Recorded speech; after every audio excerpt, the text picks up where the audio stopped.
Welcome back, viewers, and thank you for staying with us. You are viewing Good Morning Tobago, GMT, as we fondly call it, and we are so happy that you decided to stick around after the morning show. Sitting with me this morning in studio is Mr. Niall George, or let me correct that. It's not just Mr., but it's Assemblyman Niall George, and he sits as Assistant Secretary in the Division of Tourism, Culture, Antiquities and Transportation, and sitting alongside him is Mr. Kern Cowan, who is the CEO of the Tobago Festivals Commission. Good morning, gentlemen, and welcome. Pleasant good morning to you. Good morning, Natalie. Of course, you know, this is the week after the Carnival, Monday and Tuesday, our National Carnival Festival throughout Trinidad and Tobago. We know that many people who are into the Carnival, they anticipate this. We have a lot of foreigners coming in. We know as well that many Tobagonians hop across the big sister aisle to play their mass day. I want us to start looking at Carnival that took place over the last couple of days on the island. If you can probably start off with the participation, Tobago bands taking part, and then we can talk about the competitions that took place as well. Thank you so much. So let me take that if you don't mind. So thank you so much for having us here this morning, you know, to be able to at least talk about what the National Carnival environment was like. And from a stats point of view, you would know that most of the parades would have started on the weekend with the Roxborough Kiddies, and then you have Sunday, the Scarborough Kiddies, and then you have Monday and Tuesday, where Monday was Juve, Tuesday was the Parade of Bands.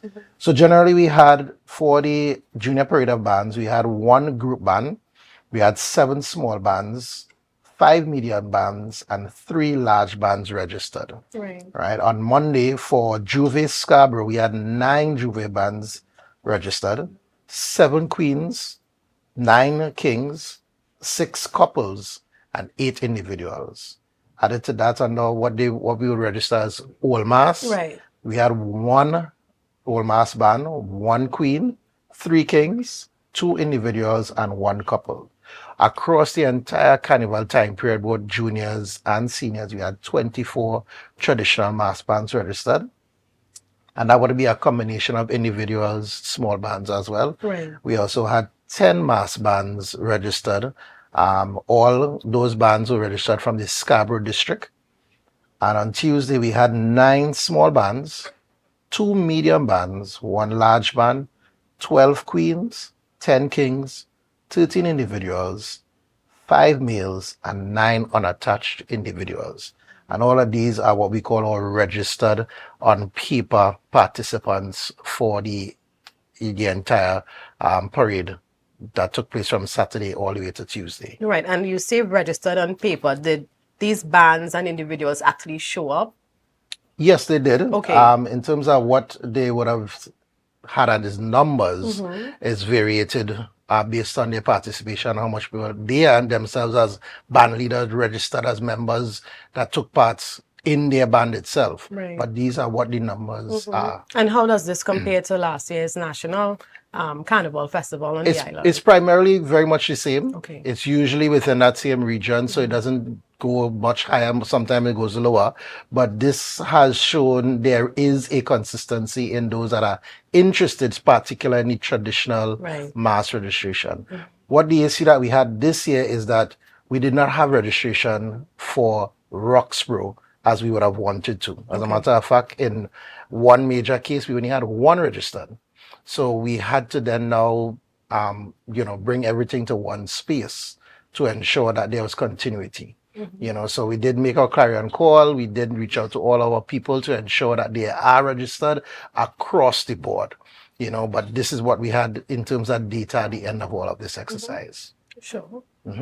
And when you look at, I want to still just focus on Roxborough a bit, because I noticed that there were some changes. The Kiddies Carnival is usually on a Sunday. I think it was held on Saturday this year. The Windward African Queen Show, that was done earlier in the week. What were the reason for changes? So let me start from the weekend. The Kiddies Carnival last year, 2024, experienced significant logistical challenges when the cruise ship on the Sunday absorbed all of the maxis. Okay.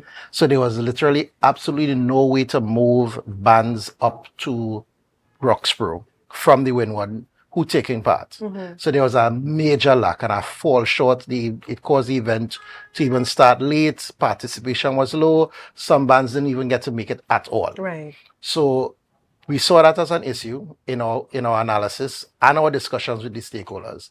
And it was agreed upon between the planning committee and the stakeholders that for this year, let's switch it around. Let's do Roxborough on Saturday so that we have the participation of all persons across the island, visitors and inclusive, on Saturday in Roxborough. And then Sunday, we'll do kiddies in Scarborough. And added to that, we'll have something to present to our tourism or cruise ship tourists coming in, which worked fantastic. As a matter of fact, we had participation from the cruise ship tourists, and it was amazing viewing for them that they were able to take part in something like that.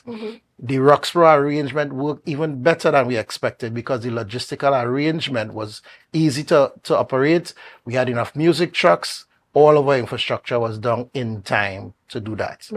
Added to that, because now Saturday is now kiddies, poses a challenge to have Afro Queen show on this Saturday.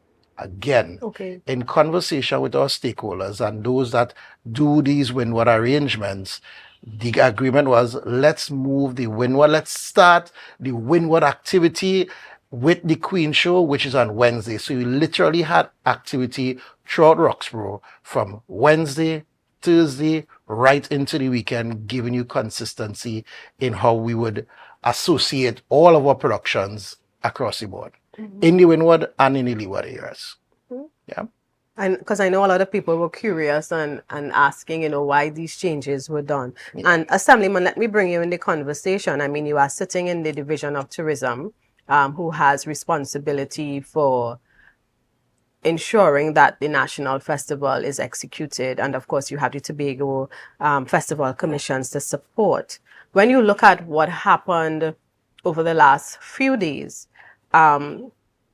maybe you could talk about some of the strengths, and maybe Mr. Cowan, you can chime in as well, and some of the challenges, because in Trinidad and Tobago, when I say we, the general public, we tend to be very critical depending on what political group we support. And unfortunately, many of us see things only through those eyes. So no matter what one side does, it will never be good enough. But I want to encourage our viewers to be balanced, right? For many years, we know that Tobago Carnival, the National Carnival and the Tobago side of it has always been challenged. It's nothing new. It's not only this year. It's not only in the last 3 years. It has always been. A lot of Tobagonians prefer the pretty mass, as we call it in Trinidad, and those who can afford the thousands of dollars to go and play with the big bands and get that all-inclusive experience, they go there. So what we see Monday and Tuesday here has always been a challenge for some because they compare it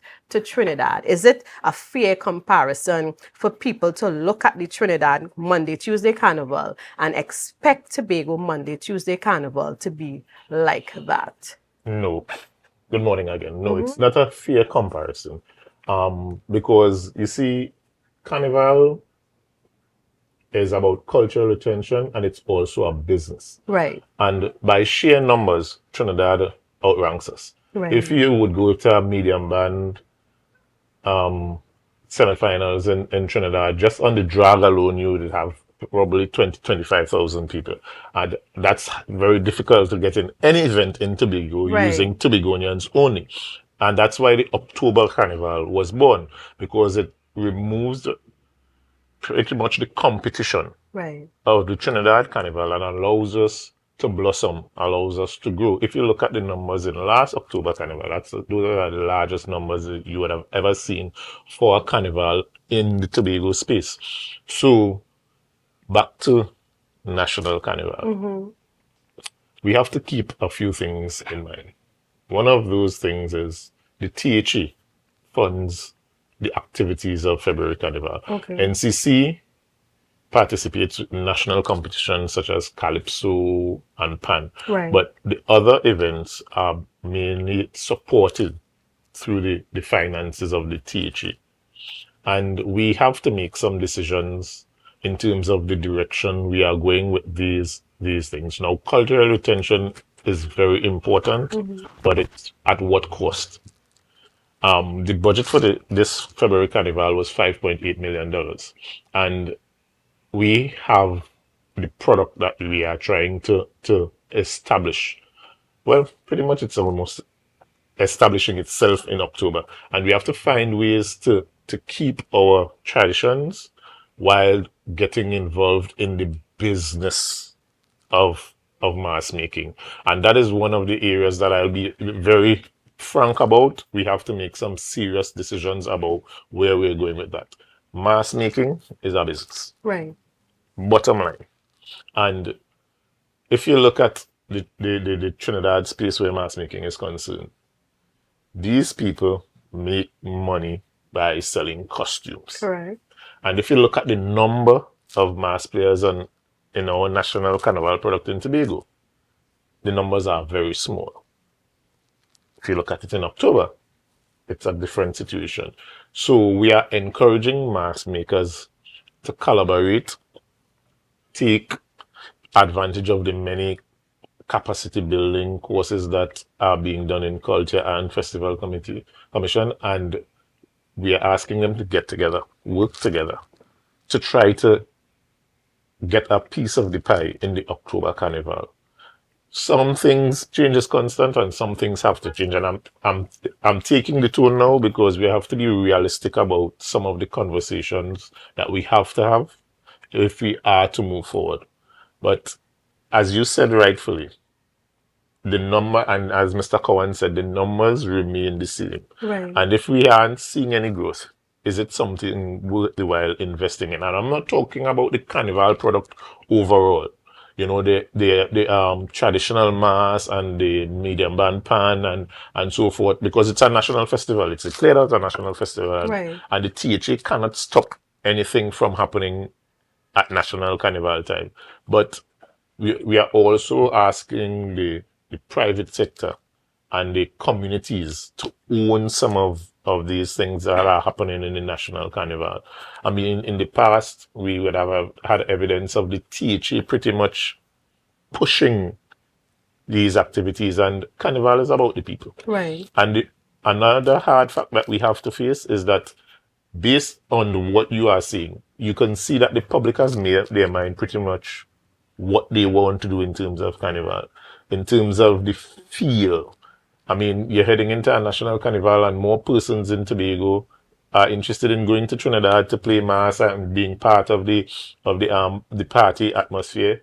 I mean, and I'm saying it as well. I would have seen the minority leader making comments about the Tobago Carnival, and he was in Trinidad playing mass. Right. So I'm just saying, it's one country, and nothing is wrong with us supporting each other. Mm-hmm. You know, it's touted out there that Trinidad and Tobago has the greatest carnival in the world, the mother of all carnivals. And we know that they're talking about the scene in Trinidad. Right. To be honest. Yes. You know, and we're here just tagging along on the national scene. And I'm saying we have the opportunity to create our own nation October, have our own mass. Well, maybe if Trinidad is the queen, we would be the prince or so forth. Right. But I'm just saying that we have to learn to work together.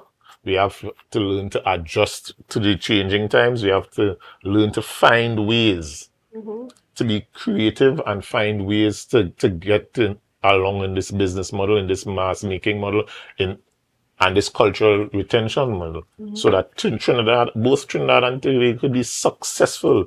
I mean, you would have heard last year business owners talking about 500% profit. I'm sure if you ask business owners about February Carnival, that's not what you're going to get. So it's about getting it right. It's not about scrapping Tobago in February. That's not our intention, but it's about being very efficient. It's about keeping resources to further our product in October while being very prudent and efficient in what we do as well in February. And when we look, because you mentioned the NCC, the National Carnival Commission, their financial contribution or backing is for the competitions. And you mentioned the budget is $5.8 million for THA. What does that cover when you look at the activities on the island? All right, so it would cover support bands, it would cover infrastructure costs, it would cover logistics, it would Right. cover just general stuff in Right. terms of the carnival itself. So the THA is the one that would be putting a major part of the bill Right. in terms of pushing the carnival. Now, that's the role of government. It's to facilitate success. Right. And what we have is a situation where, again, and I'll go back to it, that's why the October Carnival was born, because we understand that mass is a business, carnival is a business, along with the cultural retention. So it can't be that we're spending taxpayers' money willy-nilly to retain culture when there are ways that we could get private sectors and mass band leaders and so forth to hold their end of the financial situation. That's their business being viable while we support and moving or having the October Carnival was a major way of doing that because we saw this competition we aren't going to win. So let's create our niche. Let's get our space. And from the get-go, I mean, as in anything that is new, there'll be problems. Right. You understand? And we understand the kickback from some of the persons in the public because change is a difficult thing to adjust to. But I am sure that once they allow it to grow, once they buy into it, once we participate, once we own it, because as I said again, Carnival is about the people. And if you don't have buy-in, then it won't be successful. There are some people who have the view that the October Carnival is the cause for what happened in February for National Carnival. And you have explained it. I have heard you just now explain the difference, the challenges, and why, of course, Tobago cannot compete with what the production in Trinidad. But there are still people who will hear all of this and say, hey, it's because we want October Carnival. We take away the resources that could have been spent or invested for the February Carnival. And because of this, February is dying. Well, I would have to debunk that because for more than 20 years, the numbers have been the same with various kinds of investment in the national product. So I can't understand why people would say that. I mean, to me, it's just the blame game. Right. It's not being honest. And if you want to fix a problem, you have to be honest about what is taking place. And it's sometimes I just look at it as some people being politically mischievous. Some people just, as I said, some people just are adverse to change. They're just Right. not willing to accept this is an opportunity.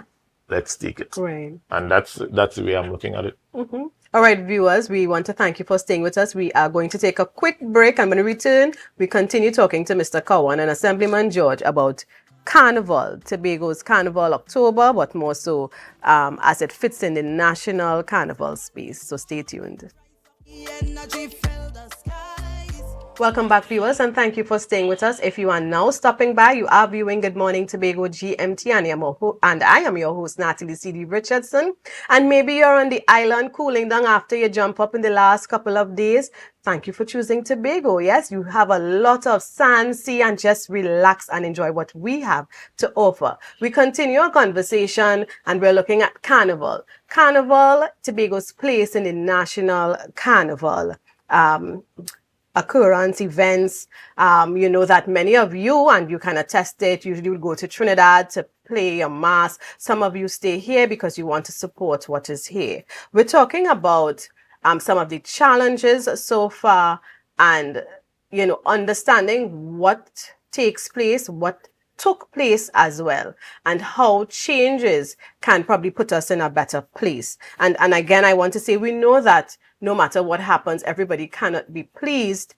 And we have to sometimes understand for the greater good, accept some things. Wherever you are, whatever political color you wear, whatever blood you may bleed, you know, we live here. And you know, I always encourage us, this is ours. And at some point, we have to put the island first. So people who take part in the carnival, gentlemen, you heard a lot of commentaries after the Monday and Tuesday. Of course, one of the things would be in most of the parades, you had more spectators than people taking part. Another issue coming out of the commentaries were the late start of many of the competitions, the parades. Mr. Cowan, I want to bring you in here. What would have accounted for the late start? Even people showing up to view if the competition should have started at 10 o'clock, minutes to 10, the area was, clear of spectators, participants. Let's address that. So participants or viewers, I should say, will come to what they want to see. Right. And will come to view what they want to view. But what needs to be really homed in on is the bands and the band members actually being on time. Right. To actually be judged on time. Because it should be noted that all of our infrastructure, adjudicators, judges, tabulators were all in place on time, from Kiddies, Roxborough, Scarborough, Juvie, Night Mass, Parade bands, right down to the end. All of our infrastructure was in place days in advance. All of our judges were on time. But of course, getting the bands to mobilize, arrive on time, posed some challenges.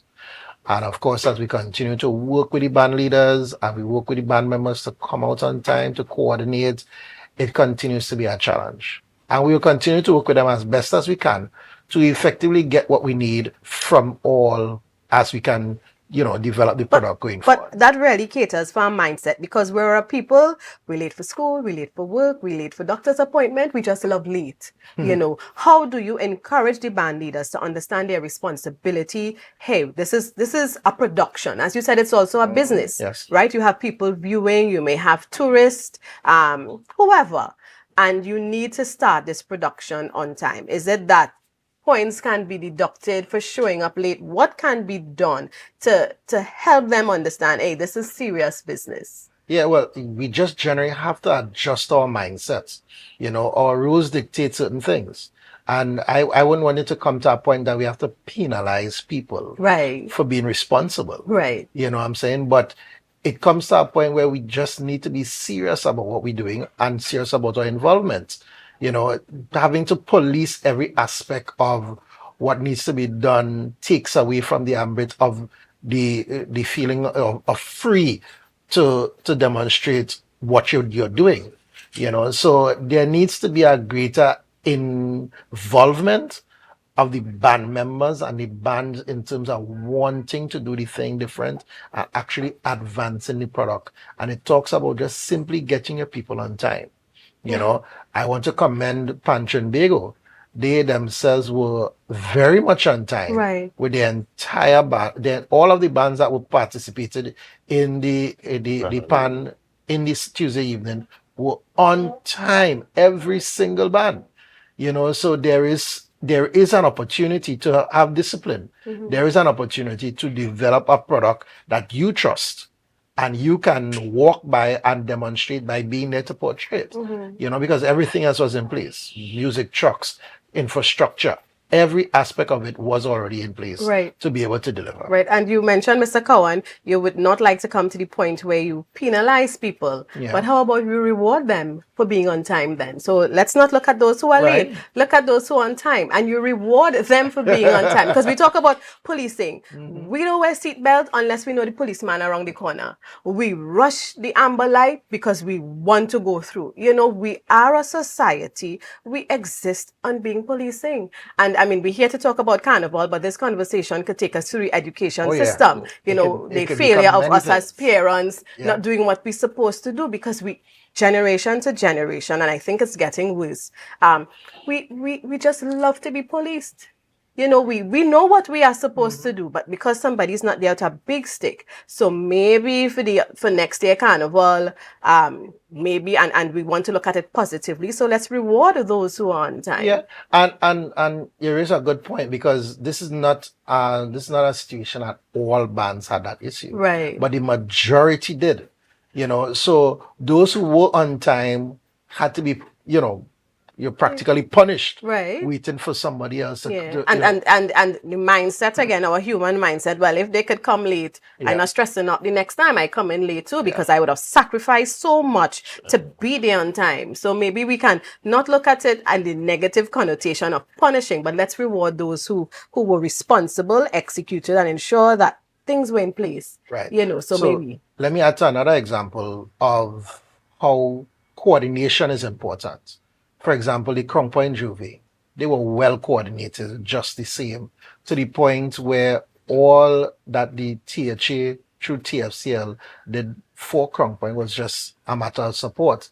But their coordination and their system of operation had their Juve well coordinated, their numbers were high, their attendance was high, their structure, they started on time relatively, and that says that there is still opportunity Right. to get it right. Looking at the Color Hall Juve, the high numbers that were there also indicated that there is a coordination that is working. Right. While they may have started late, they didn't start significantly late, Right. nor did they have a problem with numbers, but there is an opportunity to get it right. And that is not getting it right depending on a sole government body to get it right for you. But that shows that there is opportunity from a private sector point of view to develop a product that works in these spaces and across the Tobago landscape. And the mass bands that took place in February were, well, March, because we're talking about Carnival, and it actually happened in early March, right? Not February, as we mainly see. Are these the same bands who took part in the October Carnival? No, it's not. But you have some, very few, that take part in October. And more so, why we really need to encourage them to explore what happens in October. There is a greater opportunity for more involvement and greater appreciation, not just for Pretty Mass. Right. Because it's not only about the Pretty Mass. Right, yes. There's a space for traditional that we cannot negate. Right? That is where it started. You have to understand tradition. The traditional mass has its place in the entire structure. Right. Whether it is February, March, or whether it's October, traditional mass must be considered in every aspect of it. So we, as the body that manages and the stakeholders, we need to come to a decision as to how we manage these two functioning arms as best as we can to get the best from it across the board. Yeah. And of course, we have a few minutes, and I want us to look at, and although again, for those of you paying attention, you understand what's being said, and you would have, of course, mentioned it, in passing in terms of where do we go from here. But you're looking at tourism, the division.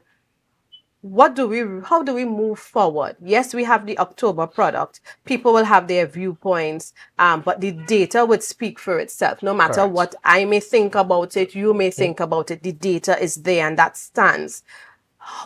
And of course, we compare it to what's happening here. But we know it's a national festival. And you mentioned, Assemblyman, that the point is not to stop it or not be a part of it, but we have to look at how it will work best for us here in Tobago. What's the way forward? How is tourism dealing with this?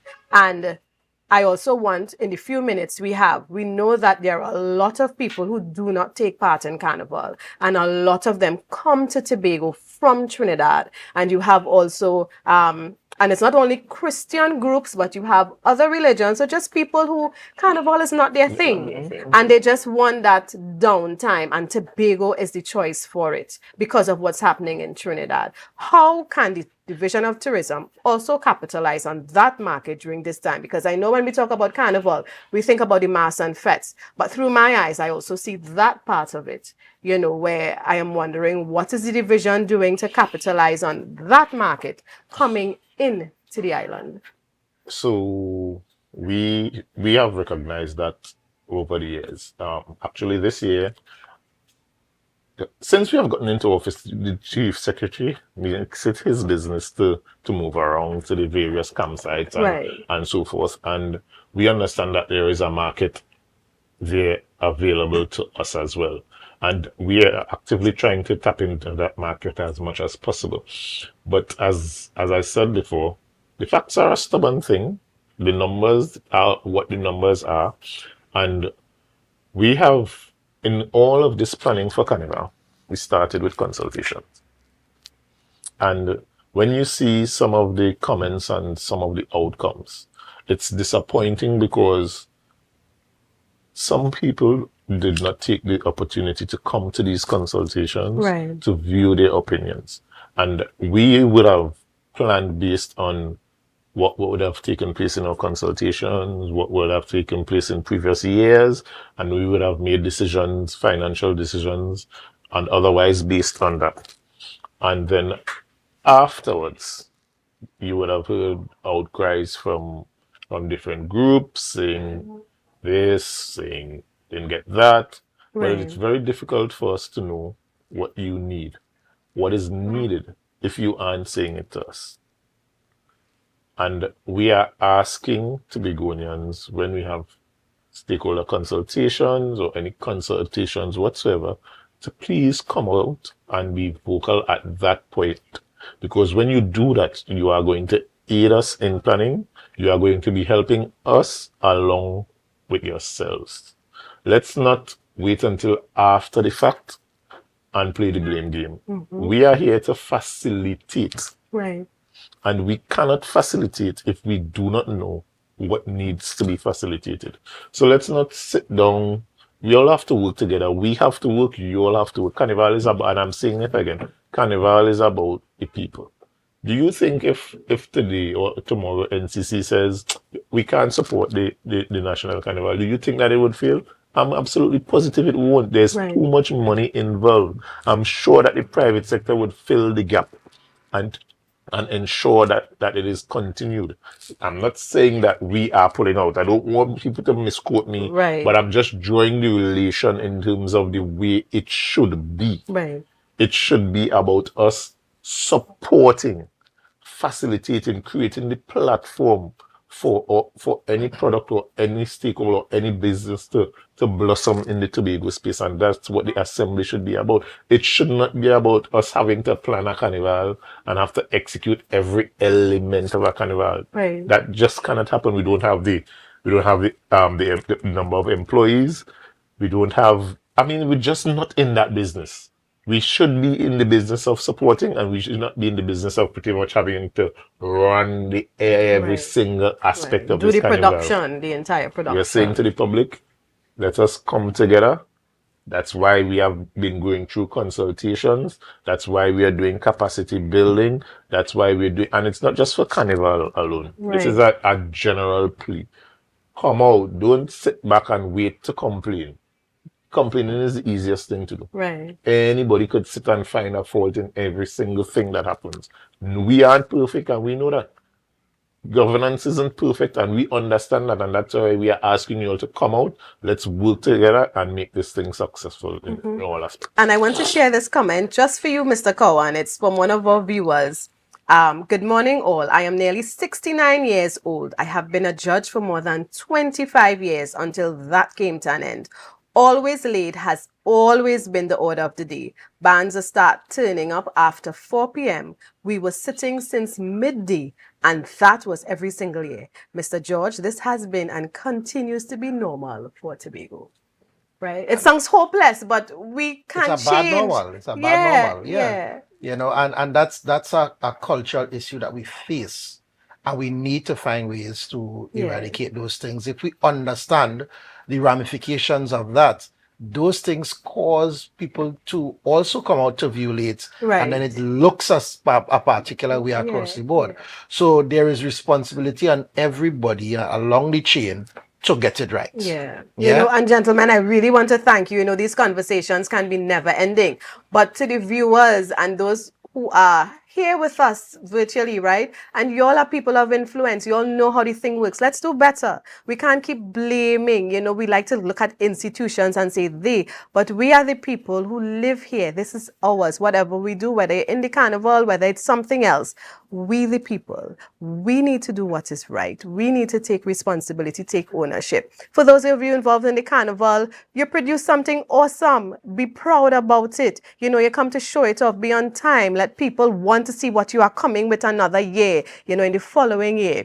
And as the Assemblyman reminded us, nothing is perfect, but we can all do better and strive for excellence. Nothing is wrong with that. When people come to Tobago, and or even those who leave the island, they must hear they miss something. So it might encourage them to be a part of it, you know, the following year. So gentlemen, again, thank you for the time. I know you have very busy schedules, and we really appreciate you taking the time to share with us some of the background, because it's easy, as you said, Assemblyman, it's easy to just criticize and complain. So you hear people talk about why they changed the Afro Queen show from Saturday night to Wednesday, why the kiddies change and this. So now we have some understanding, and we know that, you know, it was done with the stakeholders and those who are directly involved, and you came up with a solution to a challenge you had the previous year. So thank you again for sharing. You know, I wish the division all the best, the Tobago Festivals Commission all the best as you continue to, you know, chart the way forward and continue to brand the Tobago out there. So thank you again. Thank you for having us. All right, viewers, we go for a quick break and we have another guest. We're talking about steel pan when we return in the few minutes we have left. So let us stay tuned. All right, don't go too far. We'll be right back. As the passion start to rise,